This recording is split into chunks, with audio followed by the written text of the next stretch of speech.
Assalamualaikum warahmatullahi wabarakatuh. Innal hamdalillah nahmaduhu wa nasta'inuhu wa nastaghfiruh wa na'udzu billahi min syururi anfusina wa min sayyiati a'malina. May yahdihillahu fala mudilla lahu wa may yudlilhu fala hadiyalah. Asyhadu an la ilaha illallah wa asyhadu anna Muhammadan abduhu wa rasuluhu wa la nabiyya wa la rasula ba'dah. Segala puji bagi Allah, Tuhan seluruh semesta alam, sehingga pada pagi hari ini alhamdulillah rabbil alamin kita masih diberikan kesempatan untuk sholat subuh berjamaah, lalu dilanjutkan dengan kajian ilmu tentang fikih muamalah, khususnya dari buku Harta Haram Muamalat Kontemporer karya Dr. Erwandi Tarmizi, yang alhamdulillah juga kita meneruskan kajian-kajian kita pada bulan-bulan lalu yang sudah vakum lumayan lama karena kemarin bertemu dengan Ramadan, lalu dengan Syawal. Alhamdulillah sudah berjalan beberapa pekan yang lalu.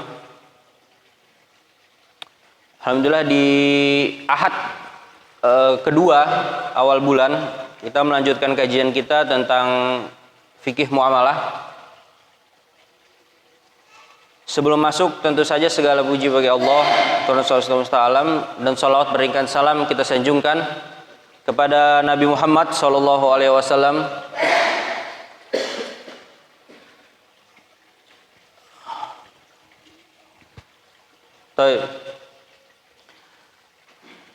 Di pagi hari ini atau di beberapa bulan yang lalu kita mendapatkan banyak sekali berita terkait dengan ekonomi khususnya.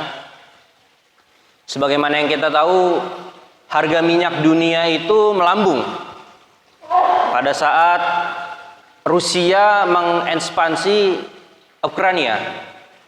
Karena emang Rusia ini salah satu pemasok minyak, pengekspor minyak khususnya untuk bahan bakar terbesar di dunia. Maka pada saat negaranya sedang mengalami sesuatu, baik itu sifatnya ekonomi, politik ataupun sosial, maka pasti berpengaruh terhadap minyak yang mereka pasok ke dunia. Karena mereka salah satu pemasok terbesar, itu juga berpengaruh kepada negara-negara yang ikut dipasok oleh mereka, salah satunya Indonesia, bahkan Amerika sekalipun. Masya Allah, kita tidak tahu kira-kira apa skenario Allah dari dimulainya ekspansi Rusia ke Ukraina ini. Ada yang bilang katanya ini start Perang Dunia Ketiga. Ada yang bilang ini adalah awal kehancuran ekonomi dunia. Satu dan lain hal, banyak sekali asumsi terkait ini.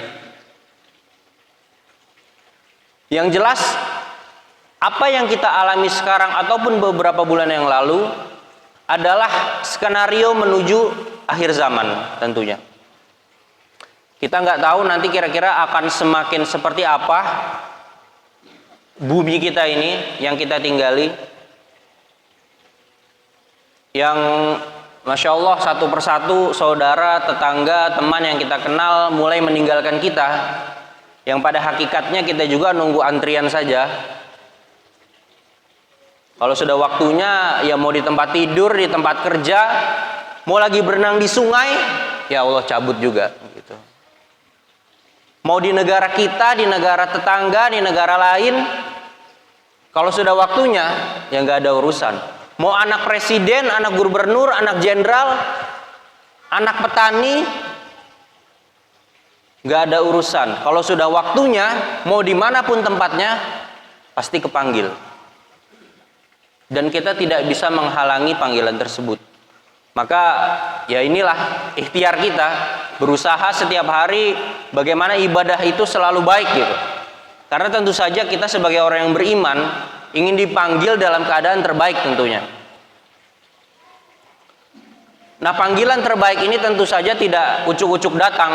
Tentu saja dari rentetan ibadah yang kita biasa istiqomahkan setiap hari, lalu berujung finalnya dengan sebuah kematian terbaik. Maka ya sudah memang wajar kalau kita berlelah-lelah, berngantuk-ngantuk setiap harinya, bercapek-capek. Ya karena memang itulah yang kita inginkan, beristiqomah di dalam kebaikan. Dan kita memang harus mengkaji Islam ini bukan hanya pada konteks ibadah saja, ibadah yang sifatnya sholat, puasa, zakat dan lain sebagainya. Karena Islam itu sebagai rahmatan lil alamin, tentu saja tidak hanya mengajarkan tentang bagaimana cara sholat, bagaimana cara puasa, bagaimana cara haji dan sebagainya. Tapi Islam juga mengajarkan kita bahkan kaki mana yang harus masuk ke kamar mandi terlebih dahulu. Islam juga mengajarkan kaki mana dulu yang keluar ketika keluar masjid. Apalagi hal-halnya yang sifatnya besar. Sayangnya Pak, ini kata dosen saya, Pak Syafi Antonio, kita ini sudah soleh Pak di masjid. Alhamdulillah, kita itu sudah soleh di masjid. Kalau bahasa sederhananya beliau itu seperti itu, menggunakan kata soleh. Kita kalau sudah baca Quran, itu alhamdulillah sudah soleh. Puasa sudah soleh. Zakat, haji, alhamdulillah sudah soleh.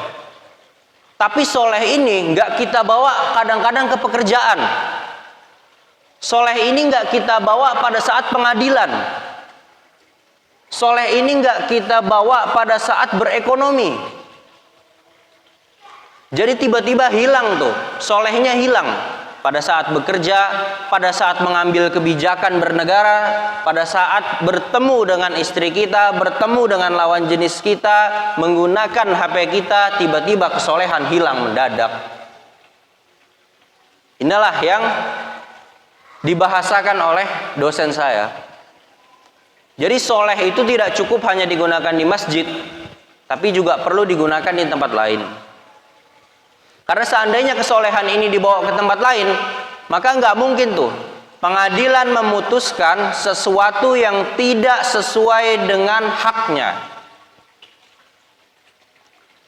Karena kalau kesolehan ini kita bawa sampai ke ekonomi, nggak mungkin ada transaksi-transaksi yang kita lakukan di luar daripada syariat. Maka perlu sekali kesolehan ini kita pelajari di luar daripada masjid. Bukan hanya sholat, bukan hanya zakat, bukan hanya haji dan umroh. Maka inilah yang kita ikhtiarkan.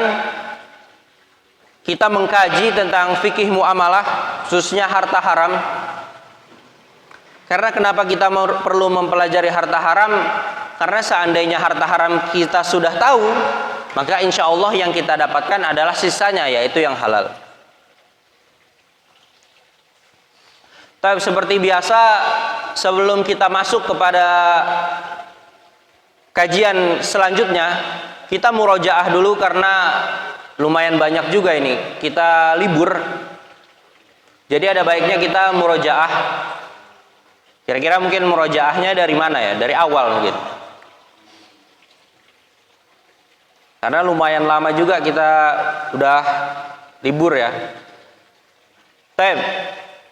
Kita masuk kepada kajian bulan lalu, yaitu harta haram.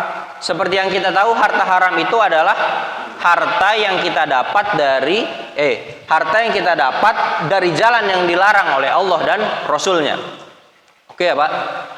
Sudah paham ya definisi harta haram? Harta yang kita dapat dari jalan yang dilarang oleh Allah dan Rasulnya. Untuk tahu harta itu haram bagaimana? Ya kita harus tahu apa saja yang dilarang oleh Allah dan Rasulnya. Maka pagi ini kita kaji apa saja yang dilarang oleh Allah dan Rasulnya, sehingga kita tidak jatuh kepada harta haram. Karena bisa saja kita merasa selama ini harta yang kita nafkahkan kepada anak kita, harta yang kita bagikan kepada istri dan keluarga kita merasanya halal, aman, sejahtera, sentosa. Padahal seandainya kita mengkaji, bisa saja kemungkinan harta yang kita berikan itu adalah harta haram, karena kita tidak mau mempelajarinya. Taib.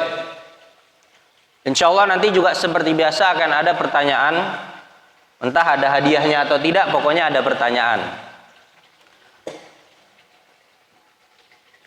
Taib, kemarin kita juga mempelajari, jika Bapak Ibu sekalian masih ingat, tentang sebuah doa yang Nabi ajarkan untuk mencukupkan kita kepada yang halal. Nah, ini istimewanya Islam ya. Banyak sekali doa yang Nabi Muhammad SAW wariskan kepada kita. Banyak sekali doanya.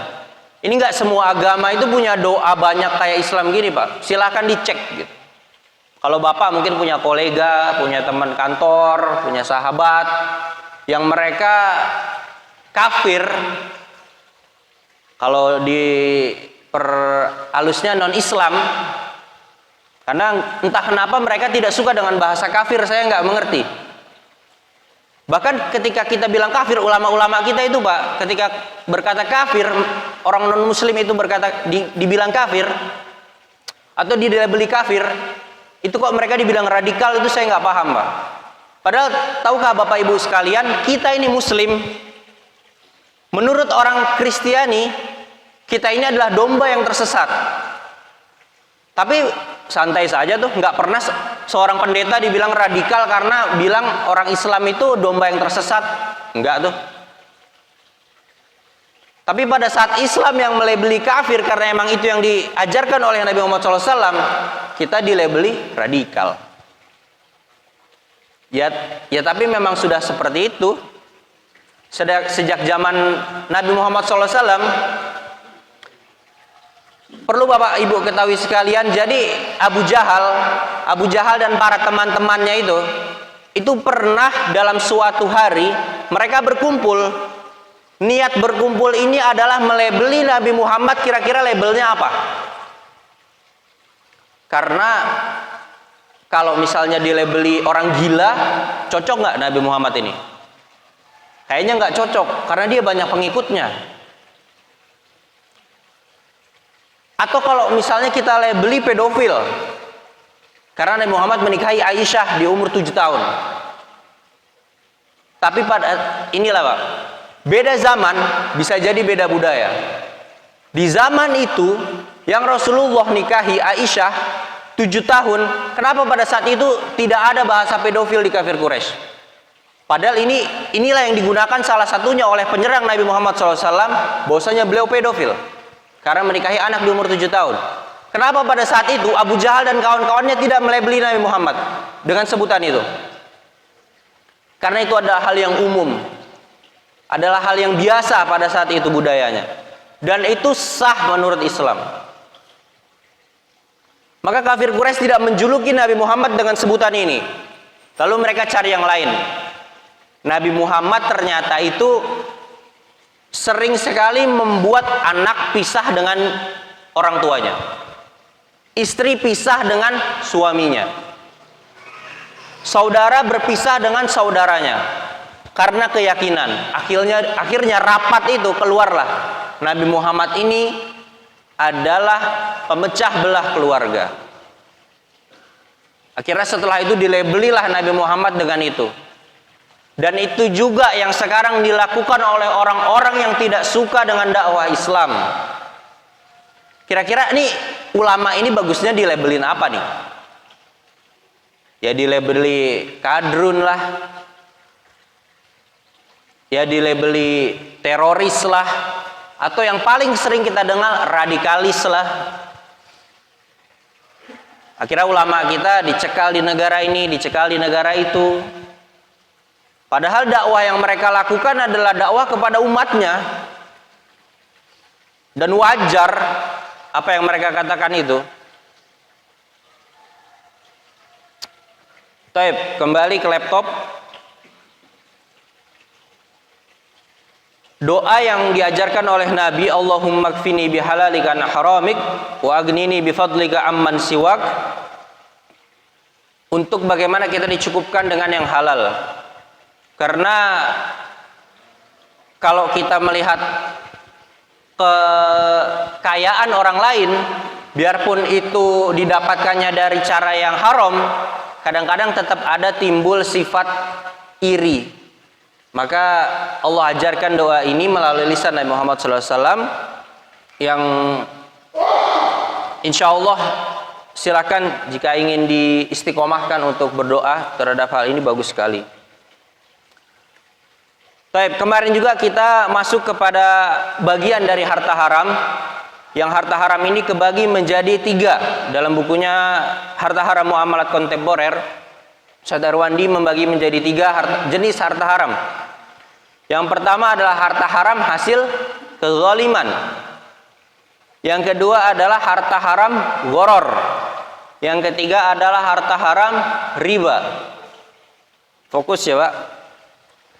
Dari harta haram ini, Ustadz Erwandi menjadi 3 yang masing-masing nanti akan terbagi menjadi banyak. Nah, di kata-kata ini saya menggarisbawahi atau mewarnai merah zalim, gharar, riba. Ini adalah kata-kata yang mungkin kosakata baru bagi kita. Zalim yang seperti kita tahu itu menempatkan sesuatu bukan pada tempatnya. Lalu gharar adalah ketidakjelasan. Jadi harta-harta haram yang sifatnya tidak jelas. Seperti orang menjual pohon yang belum berbuah. Nah, itu salah satu bentuk harta haram gharar. Karena ada ketidakjelasan di dalamnya. Beli kucing dalam karung bahasa kita. Lalu ada harta haram riba.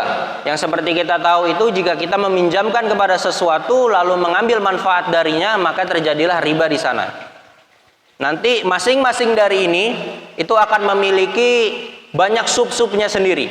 Harta haram hasil kezaliman apa saja, harta haram gharar apa saja, harta haram riba apa saja.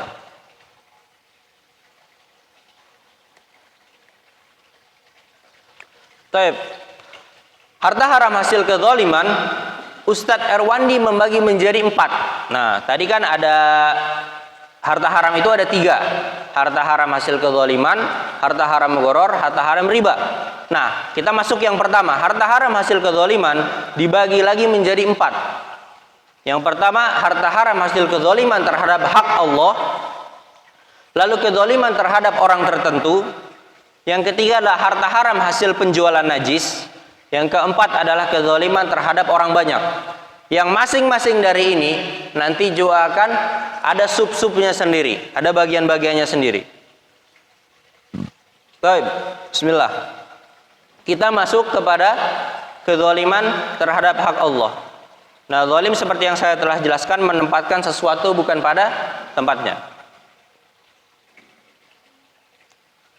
Nah, ini ada hadis dari Nabi Muhammad SAW. Allah Subhanahu wa taala berfirman, "Ya ibadi inni haramtu dzulma wa 'ala nafsi wa ja'altuhu bainakum muharraman fala tadzalamu." Wahai hamba-hambaku, sesungguhnya aku telah mengharamkan berbuat zalim atas diriku. Jadi Allah itu juga membatasi dirinya sendiri untuk tidak berbuat zalim kepada kita. Maka apa yang telah kita dapat pada hari ini itu adalah buah dari hasil yang telah kita lakukan sendiri. Tidak ada kezaliman Allah di dalamnya. Maka aku juga mengharamkan kezaliman atas sesama kalian. Maka janganlah kalian berlaku zalim. Kalau Allah saja tidak zalim, maka jangan sampai kita zalim kepada orang lain. Contoh kasus zalim sederhana. Yang ini saya pernah mengalami dan terjadi mungkin di lingkungan sekitar kita. Narok mobil, parkir sampai menutupi jalan. Ini masuk kategori zalim, Pak. Mohon maaf. Kalau kita mungkin pernah melakukan, atau mungkin saudara, tetangga kita, kalau kita bisa ingatkan, tolong ingatkan. Ini terjadi, saya pernah di daerah Pademangan, Jakarta Utara. Itu budayanya emang seperti itu. Jadi orang itu parkir sudah menutup jalan. Jadi kalau kita datang di atas jam 10, biasanya jalan gang itu udah ada mobil orang. Nah, ini yang bisa menindaklanjuti kan seharusnya pejabat setempat, RT, RW dan sebagainya. Ini salah satu bentuk kezaliman, makanya hati-hati juga Pak. Mungkin ini akan nanti dibahas oleh Ustadz Arif terkait dengan bab adab, karena masuk juga tentang adab bertetangga. Atau mungkin kita memakai lahan orang lain tanpa izin, hati-hati Pak. Itu bentuk kezaliman. Kita menggunakan waktu bekerja untuk hal yang lain, hati-hati Pak. Kalau tidak minta izin, kezaliman. Hati-hati. Baik, lalu di surat Al-Maidah, wala yajrimannakum syana'anu qaumin alla ta'dilu i'dilu huwa aqrabu littaqwa. Dan janganlah sekali-kali kebencianmu terhadap suatu kaum mendorong kamu untuk berlaku tidak adil. Berlakulah adil karena adil itu lebih dekat kepada ketakwaan. Ayat ini ditunjukkan oleh Allah kepada penguasa atau pemegang kekuasaan. Wala yajrimannakum syana'anu qaumin alla ta'dilu. I'dilu kata Allah. Janganlah sekali-kali kebencianmu terhadap suatu kaum. Nah, ini biasanya kepada penguasa ini, Pak. Jangan gara-gara kita berkuasa terhadap sesuatu itu kita menjadikan tidak adil. Misalnya, kita ada di partai A. Lalu kita ini menjabat sebagai pemegang apa ya kira-kira? Pemegang subsidi sembako misalnya. Lalu kita tahu tetangga kita ini dukung partai B. Karena dia dukung partai B, lalu kita partai A, kebetulan kita punya kekuasaan untuk membagi-bagikan sembako. Kita dahulukan hanya yang partai-partai A, hati-hati.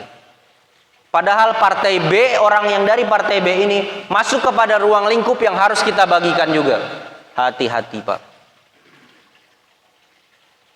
Jangan sampai kebencian kita kepada suatu kaum, suatu orang, atau bahasa kitanya suatu partai, suatu majelis, dan sebagainya, suatu organisasi menjadikan kita benci kepada dia dan berlaku adil, tidak adil terhadap dia. Adillah kata Allah. Meskipun berat, pasti berat Pak, pasti berat. Rasulullah SAW gimana nggak berat Pak? Beliau harus tetap adil kepada Hindun sekalipun, kepada Abu Sofyan sekalipun. Orang yang dahulu itu bukan hanya sekedar mencaci maki, berniat membunuh. Coba, harus tetap adil. Maka adil itu berat. Ya itulah ada di tangan pemimpin, termasuk kita terhadap istri dan anak kita. Karena kita berkuasa kepada mereka, kadang-kadang kita menjadi tidak adil kepada mereka. Hati-hati ya Pak. Baik. Masuk kepada yang pertama, kezaliman terhadap hak Allah.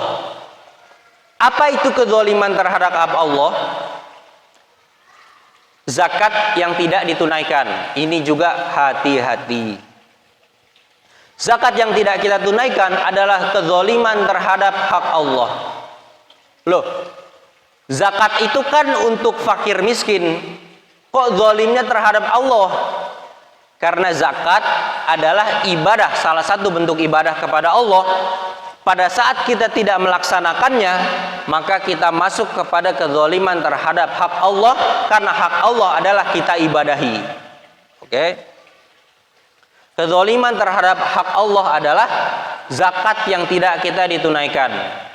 Kalau seandainya Bapak Ibu sekalian punya harta yang lebih dari nisab dan haul, lalu tidak ditunaikan zakatnya, maka Bapak Ibu sekalian secara tidak langsung mengambil hak orang lain. Hati-hati.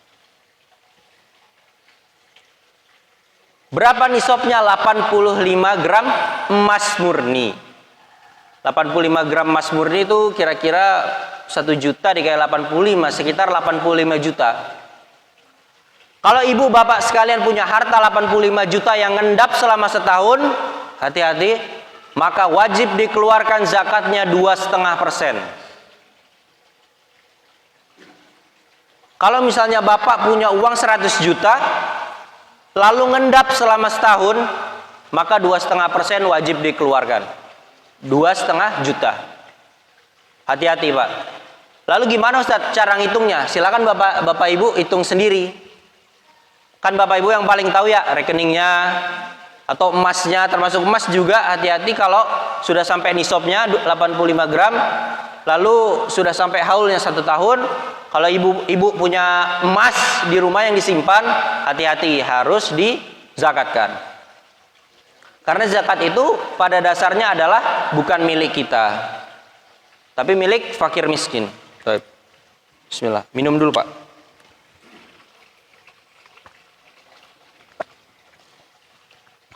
Hati-hati ya Bapak Ibu sekalian, kalau yang di tabungannya sudah ada mencapai nisab selama setahun, maka wajib dikeluarkan zakatnya.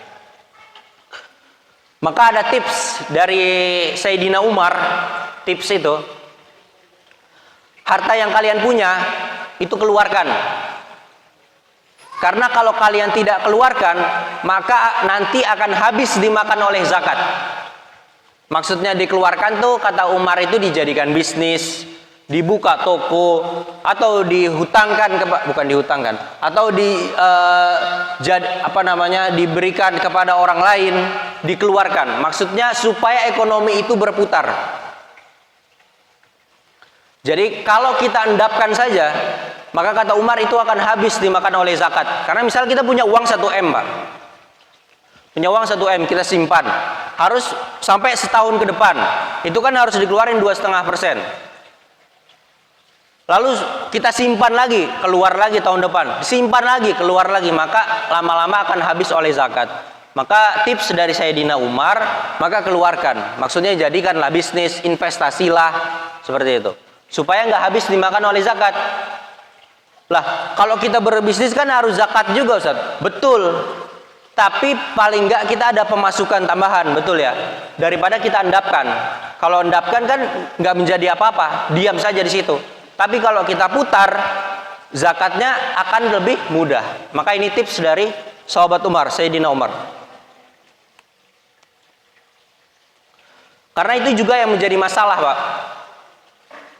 Masalah khususnya di bank-bank kita saat ini. Mereka itu kan punya namanya bunga deposito ya. Bunga deposito tuh hari ini berapa ya? Enggak besar. Mungkin taruhlah 1,25%. Kalau seandainya orang-orang kaya ini Pak, orang-orang kaya ini, karena ada bunga deposito, nah ini salah satu masalah ekonomi makro juga. Karena ada bunga deposito, orang-orang kaya itu jadi malas mengeluarkan uangnya Pak. Karena apa? Daripada mereka buat bisnis, nanti rugi, mending taruh di bank, berbunga. Ini masalah. Akhirnya apa? Orang jadi susah. Orang susah. Akhirnya terjadilah sistem riba di sini. Ini akar masalahnya di bunga deposito ini. Makanya kalau bapak-bapak nanti ada yang anak-anaknya cita-citanya jadi presiden, begitu dilantik atau saudara, teman, kolega jadi presiden, bisikin Pak ke dia, antum kalau besok jadi presiden, hari pertama antum dilantik, buat kepres, buat keputusan presiden.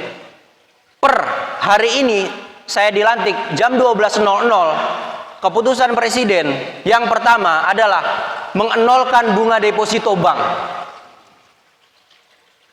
Itu orang-orang kaya Pak, yang nyimpen hartanya di bank, geger itu Pak. Kalau bunga deposito itu 0, geger mereka Pak. Karena mereka nih Pak punya harta 100 miliar misalnya, bahkan sampai triliunan.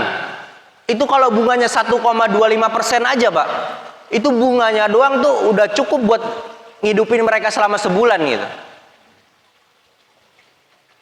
Apalagi orang yang kekayaannya macam Elon Musk, Bill Gates dan lain-lain, hartanya sampai ribuan triliun. Itu satu bulan dari bunganya aja mereka tuh dapat berapa triliun sendiri atau berapa ratus miliar sendiri.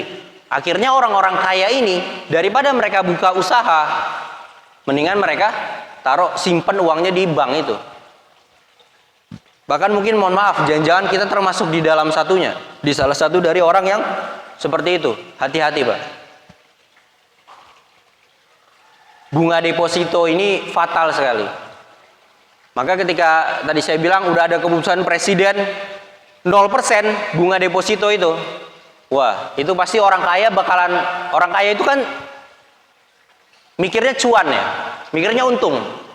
Kalau saya taruh di bank bunga bank depositonya 0, harta saya nggak nambah. Mending saya buka bisnis. Akhirnya terjadilah bisnis baru, terjadilah banyak investasi baru kayak gitu. Pemikiran anak-anak muda sekarang kita, Pak, oh brilian-brilian, Pak. Cerdas-cerdas, hebat-hebat. Permasalahannya satu, dana. Nggak ada dananya. Karena apa? Tuh sama orang-orang kaya disimpan tuh di bank uangnya. Ini masalah. Nah, yang bisa mengubah sistem ini tentu saja adalah penguasa. Kalau seandainya ini berlaku, Pak, nanti suatu saat ini berlaku, Indonesia jadi negara paling syariah di dunia. Karena apa? Nggak ada orang yang nyimpen duit di bank, orang bank depositonya 0. Kita nyimpen mau simpen 1 juta, 2 juta, 1 M, 2 M, 1000 M. Ya segitu aja uangnya tetap. Tapi di satu sisi akan berkembang nanti UMKM, berkembang bisnis, ekonomi dan sebagainya. Baik, kembali ke laptop. Zakat yang ditunaikan adalah hak Allah yang tidak kita tunaikan. Maka kezaliman terhadap hak Allah. Baik, jadi silakan Bapak Ibu sekalian dicek hartanya, emasnya, perdagangannya, pertaniannya, peternakannya. Jangan sampai ada zakat yang tidak ditunaikan. Baik. Kalau saya sudah terlanjur, bagaimana, akhi? Saya sudah lama nyimpan harta saya dan udah banyak. Gitu. Maka Ustaz Erwandi dalam bukunya memberikan solusi cara membersihkan harta haram hasil zakat yang tidak kita tunaikan. Yang pertama, jika masih ada, maka dihitung lalu dikeluarkan. Jadi kita yang tahu di rekening kita itu ada berapa. Kalau seandainya belum pernah kita keluarkan, silahkan dihitung lalu dikeluarkan. Sekarang sudah banyak juga aplikasi maupun website, bahkan di Kemenak sendiri juga sudah mengeluarkan itu kalkulator zakat. Mudah sekali, Bapak Ibu juga bisa download di HP. Kalau pengen tahu bagaimana cara ngitungnya, itu silakan Bapak Ibu ketik di Google aja kalkulator zakat. Nah, itu udah banyak. Atau cari di Play Store juga bisa kalkulator zakat, itu sudah banyak. Bahkan sekarang juga ada aplikasi waris. Jadi bapak-bapak yang mungkin bingung, ada orang tuanya atau temannya bertanya bagaimana warisnya, itu Bapak bisa buka kalkulator waris, itu ada. Aplikasi penghitung waris ada. Salah satunya yang saya pakai juga itu iwaris.org. Nah, itu saya pakai juga karena saya sudah hitung secara manual maupun pakai itu sinkron. Artinya mereka capable gitu. Aplikasinya bagus gitu ya. Itu silakan dicari, namanya iwaris kalau bapak-bapak mau mungkin coba-coba menghitung, coba-coba mau tahu kira-kira berapa sih warisan yang dapat oleh saya, oleh anak saya nanti kalau saya meninggal, itu bisa di situ. Lalu yang kedua, jika masih hidup dan bangkrut, maka dikeluarkan setelah memiliki. Kalau seandainya tadinya kita punya harta banyak, lalu kita punya banyak problem sampai akhirnya kita bangkrut, maka harta yang waktu itu kita punya itu tetap harus dikeluarkan zakatnya, Pak. Meskipun kita bangkrut. Kapan dikeluarkannya? Setelah kita memiliki nanti harta yang bisa kita keluarkan. Karena harta yang kita miliki selagi kita belum bangkrut itu adalah milik orang lain, maka wajib kita keluarkan. Lalu jika sudah meninggal, maka dibayarkan oleh ahli warisnya. Nah, ini beratnya zakat ya, Pak. Beratnya tanggungan zakat itu sampai kita meninggal tetap terbawa. Bahkan diwariskan oleh ahli waris kita. Maka hati-hati. Hati-hati. Seperti yang dijelaskan dalam surat An-Nisa, mim ba'di wasiyati yusi biha audain. Jadi mayit itu sebelum harta warisnya dibagikan, maka hutang-hutangnya dilunasi dulu termasuk zakat. Karena zakat termasuk daripada hutangnya si mayit. Jadi kalau misalnya ada hutang ke warung, ada hutang ke teman, ada hutang ke tetangga, ada juga hutang zakat, hati-hati. Baik Pak, kita rekap sejenak. Kezaliman tadi terbagi menjadi berapa? 3. Harta haram hasil kezaliman, harta haram hasil gharar, harta haram hasil riba. Lalu harta haram masuk kepada 4 lagi. Harta kezaliman terhadap Allah, kezaliman terhadap orang tertentu, harta haram hasil penjualan najis, kezaliman terhadap orang banyak. Baik ya.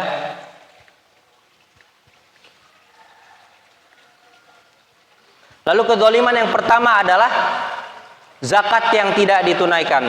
Oke Pak. Lalu cara membersihkan zakat yang tidak pernah kita tunaikan adalah dikeluarkan segera. Atau kalau kita tidak punya lagi uangnya, ditunggu sampai punya. Kalau seandainya kita meninggal, maka diwariskan kepada ahli warisnya. Maka anak kita perlu tahu Pak. Anak kita perlu tahu kira-kira ayahnya ini, bapaknya ini, itu punya hutang berapa sih? Itu anak perlu tahu Pak. Bapaknya ini punya zakat yang tidak ditunaikan berapa sih? Itu anak kita perlu tahu. Karena ini akan nanti diwariskan oleh ke anak kita. Baik. Lalu ada pengelolaan harta zakat. Bolehkah menginvestasikan dana zakat? Nah ini, seperti yang kita tahu, zakat itu kan juga bisa kita bayarkan kepada Basnas, Badan Amil Zakat Nasional. Nah pertanyaannya, zakat yang dikumpulkan oleh Basnas ini boleh nggak diputer? Karena kan kalau misalnya diputer kan jadi bagus ya, jadi berkembang. Misalnya Basnas alokasi zakatnya per tahun ini itu dapat 20 miliar. 20 miliar kalau cuma dibagikan aja kan selesai Pak. Ya udah dibagikan selesai. Tapi kalau diinvestasikan 20 M dibuat perusahaan, perusahaannya laba, maka yang dibagikan akan lebih banyak. Kan bukan seperti itu. Kalau diinvestasikan dana zakat ini. Nah maka timbullah pertanyaan, boleh nggak dana zakat itu diinvestasikan, dikembangkan? Atau misalnya Masjid Al-Amin punya jamaah zakat ke masjid, terkumpullah duit 100 juta, dibuka misalnya warung toko Al-Amin, boleh nggak? Boleh nggak menginvestasikan dana zakat? Padahal ini para ulama itu berbeda pendapat, tapi sepakat kepada satu hal. Yang membolehkan itu dengan syarat. Boleh dengan syarat. Dana zakat boleh diinvestasikan tapi harus disebarkan terlebih dahulu. Ini yang membolehkan. Jadi dibagikan dulu, setelah semua dapat masih ada uang zakat tersebut, itulah yang diinvestasikan. Dalilnya apa? Hadis dari Nabi Muhammad SAW, hadis Bukhari, riwayat Bukhari, sekelompok orang dari Bani Ukal dan Urayyah datang ke Madinah menyatakan keislamannya. Lalu mereka terserang wabah penyakit di kota Madinah, maka Nabi memerintahkan agar unta zakat. Nah, jadi zakat itu juga bisa berbentuknya unta. Di zaman Nabi Muhammad SAW, Nabi Muhammad SAW memerintahkan unta zakat yang memiliki susu banyak untuk diperah. Lalu mereka minum air kencing beserta susu unta. Nah ini hadis satu tapi banyak sekali i'tibar, manfaat yang bisa kita dapatkan. Jadi waktu itu sahabat-sahabat yang baru masuk Islam datang ke Madinah tertimpa penyakit. Sama Nabi diperintahkan unta zakat itu diperah lalu diberikan kepada yang sakit. Ini dijadikan dalil oleh para ulama bahwasannya manfaat itu, maksudnya susu unta itu kan menghasilkan manfaat, boleh diminumkan. Boleh diminumkan kepada orang Islam, pada umat muslim. Artinya menurut para ulama boleh menginvestasikan itu sebagai wasilah. Memperah susu tadi diberikan itu adalah wasilah.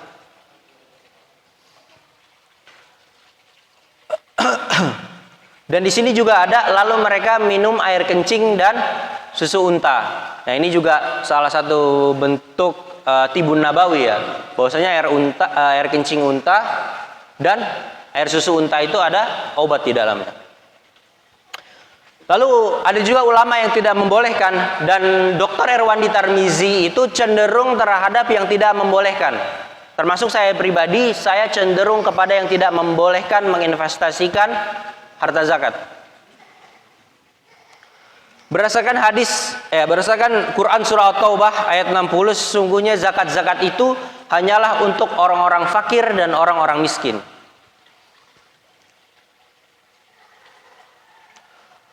Kenapa saya condong kepada yang tidak boleh, termasuk kebanyakan ulama condong kepada yang tidak boleh, jumhur?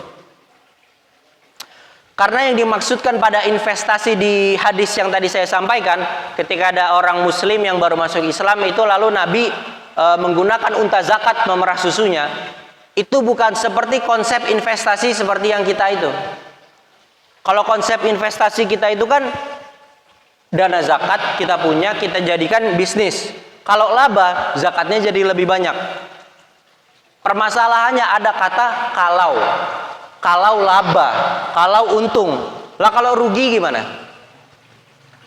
Kalau 20M tadi, 20M hasil zakat tadi yang dijadikan bisnis, kalau untung, iya betul untung. Akan jadi tambah banyak yang disebarkan kepada umat muslim, fakir miskin. Lah kalau rugi, siapa yang mau nanggung? Maka akan terjadi kezaliman di situ. Maka jumhur ulama itu tidak bolehkan investasi terhadap zakat.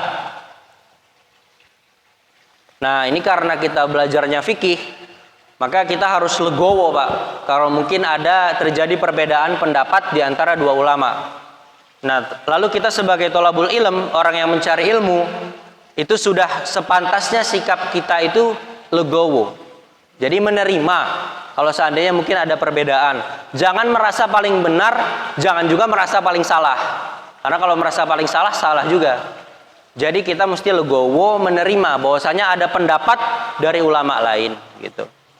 Dan jangan sampai kebencian kita ini terhadap fikih sesama kita itu menjadikan kita ya tidak bersilaturahim. Bahkan khususnya di kasus-kasus fikih-fikih ibadah gitu. Ini menjadikan kita tidak bersilaturahim satu sama lain, salah. Taib. Itu tadi pengelolaan harta zakat. Nah, taib, kita sudah masuk suruk ya. Sudah jam 6 juga. Kezaliman terhadap orang tertentu insya Allah akan kita bahas pada pekan depan, pada bulan depan insya Allah. Nah, kita akan review lagi sebentar apa saja yang sudah kita pelajari, baru setelah itu ada pertanyaan. Yang pertama, kita telah mempelajari tadi harta haram terbagi menjadi 3. Yang pertama, harta haram hasil kezaliman, harta haram hasil gharar, harta haram hasil riba. Lalu harta haram hasil kezaliman terbagi menjadi 4. Kezaliman terhadap hak Allah, kezaliman terhadap orang tertentu, harta haram hasil penjualan najis, kezaliman terhadap orang banyak. Lalu zalim adalah menempatkan sesuatu bukan pada tempatnya. Taib. Lalu kezaliman terhadap hak Allah adalah zakat yang tidak ditunaikan. Taib ya Pak. Kezaliman terhadap hak Allah adalah zakat yang tidak ditunaikan. Nah, cara membersihkan harta haram dari zakat yang tidak ditunaikan adalah segera ditunaikan. Kalau seandainya tidak punya uang lagi, maka tunggu sampai punya. Kalau seandainya kita telah meninggal, maka diwariskan kepada ahli waris kita.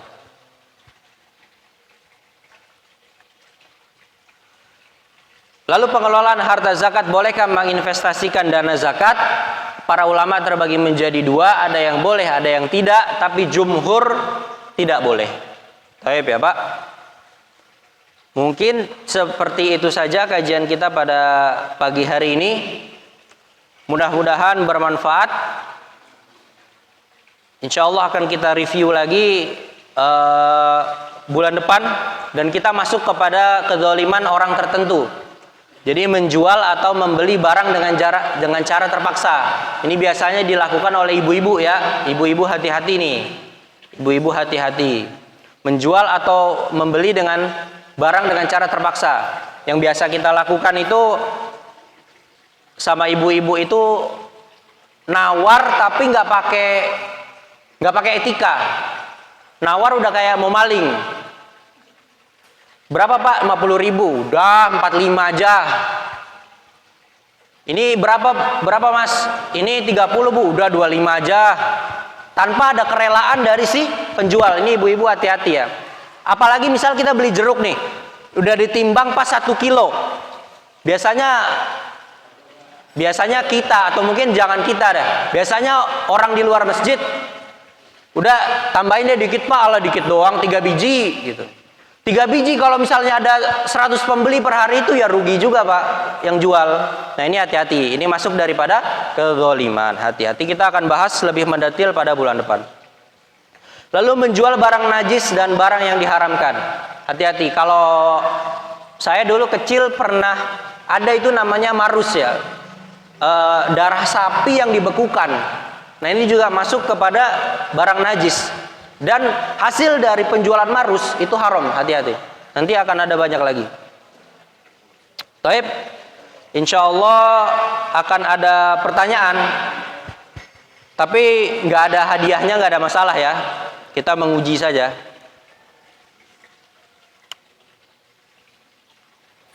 Satu pertanyaan saja.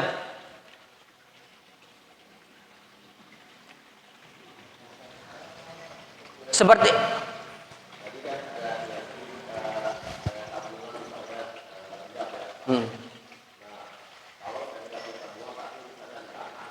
apa? Tanah.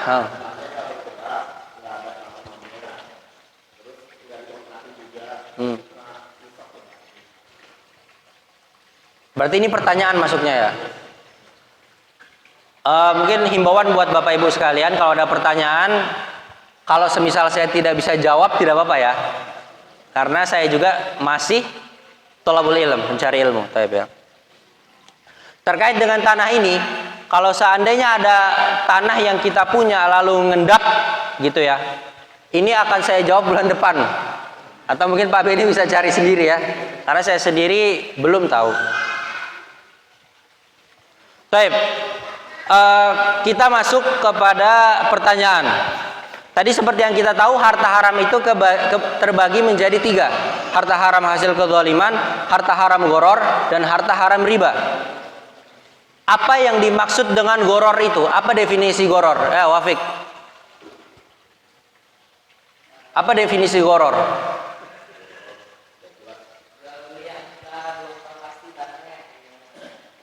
Oke.